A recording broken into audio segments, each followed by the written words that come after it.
the time. He's got to pick his moment, which he has done. And from a quick look at the Benetton Ford, and incidentally, Ford have confirmed that they are producing a V12 engine for introduction next year with the Benetton team. It looked to me as though Moreno's car was all right.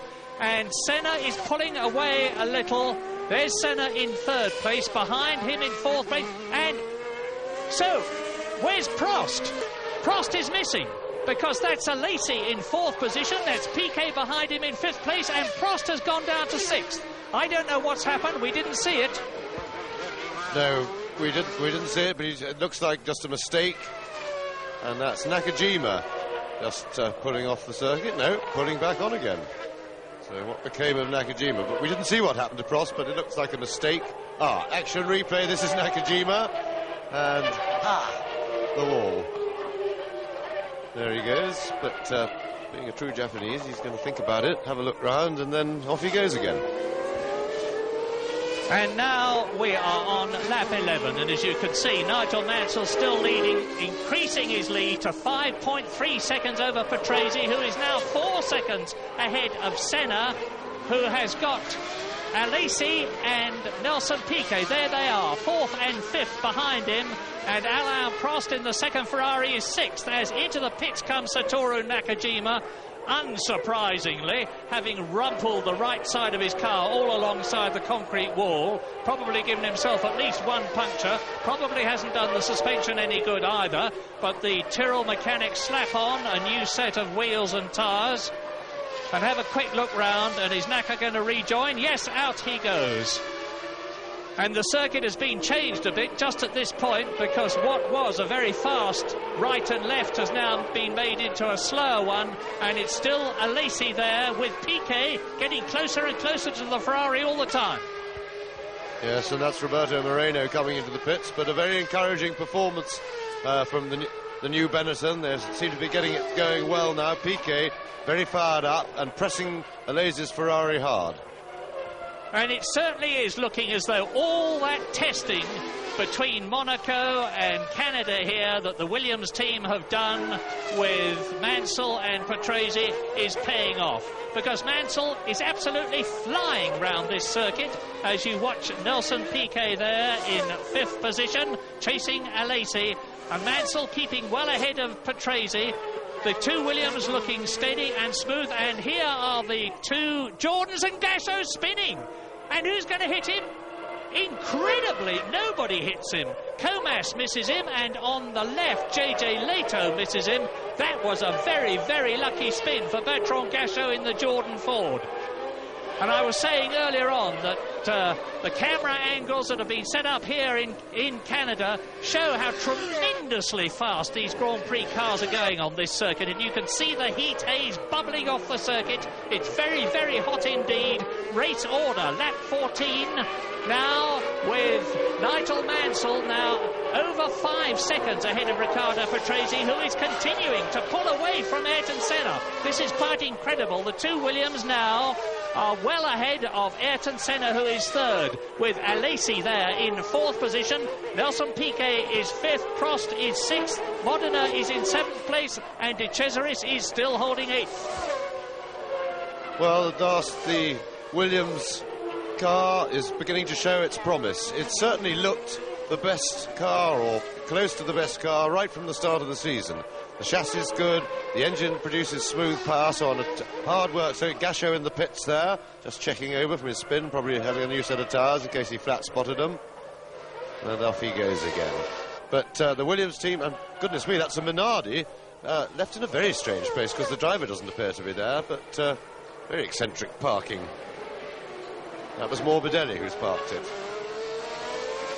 And we're riding with Ayrton Senna now, coming up to lap Maurizio Gugelmin in the Leighton House with the V10 Elmore engine. Even this early in the race, Senna is starting to lap people, and that means, of course, that Mansell and Patrese have both already lapped the Brazilian, who is being chased by Martin Brundle, who's about to be lapped by, in the background, Jean Alesi, with Piquet behind him, and Alain Prost closing up on Piquet. It's getting very close indeed for fourth, fifth and sixth positions. There's Alesi, his first year with Ferrari, And of course the Sicilian finished in second position at Phoenix. And here he is. Warna then. Piquet. And it wasn't, it's Pirro, I'm sorry, it was Pirro in the Dallara with the Judd V10 engine, and that's Martin Brundle going very slowly indeed. Suddenly Brundle in the Brabham, and his teammate Mark Blundell failed to qualify, and that's Mika Hakkinen. Mika Hakkinen, the Finnish driver in the Lotus, who has been a real find for 1991 for Peter Collins with the resurgent Lotus team.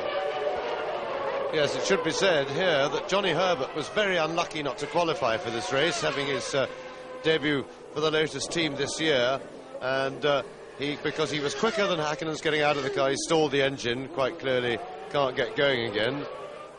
And here's a replay to find out what happened to Hakkinen. Oh, a bit of ploughing there, or going across the ploughed furrows, and they're not really designed to do that, so he may well have damaged the suspension. But certainly Herbert was quicker than Hakkinen throughout the meeting, but his car broke down at the beginning of qualifying yesterday and he was unable to put in a time. Very unlucky.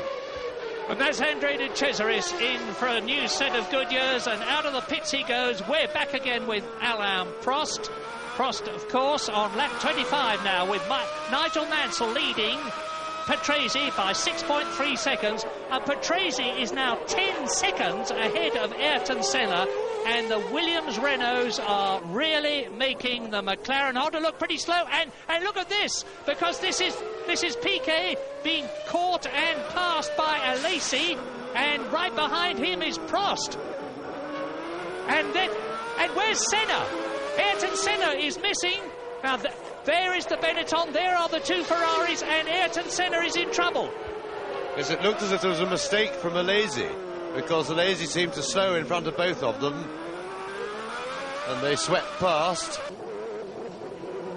And gearbox fumbling here, and that's Senna's car. So Senna has slowed down. Maybe he tripped them up as he went to slow, but that certainly looked like a box full of neutrals. Senna seemed to be fumbling for gears there, and at last the Achilles heel that has been for McLaren, the Achilles heel of the gearbox. Here we see Senna in a replay, I think, and arm up. Now let's see if he got in the way of the group that was right behind him. And he did, yes. He clearly held Alesi up through the corner, probably didn't mean to, put his arm up, but that allowed Piquet and Prost to get past him, so that was unlucky for Alesi.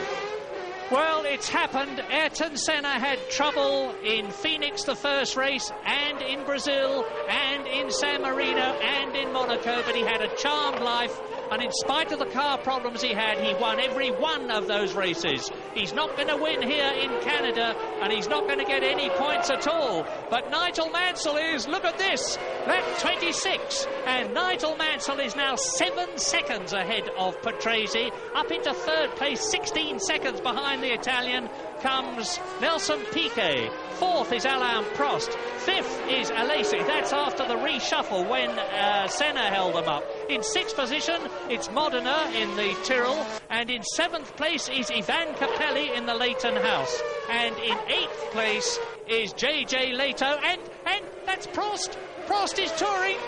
My goodness, I said that this Canadian Grand Prix was tough on motor cars. It's very tough indeed. Suzuki out, Berger out, Alboreto out, Morbidelli out, Hakkinen out, Senna out, and now on the same lap, Alain Prost.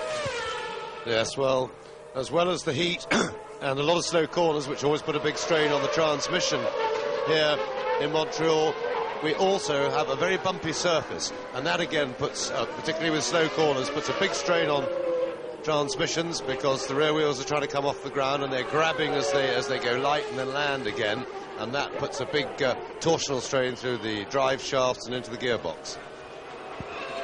And Prost Ferrari, of course, like the Williams and his teammate Alesi's Ferrari, has got this new semi-automatic gearbox. Lap 29, 69 lap race, so we're getting towards half distance. Ivan Capelli, there he is, You just saw him going round the right-hander there in 6th position, and the Leighton House team with their Ilmore engines desperately need points.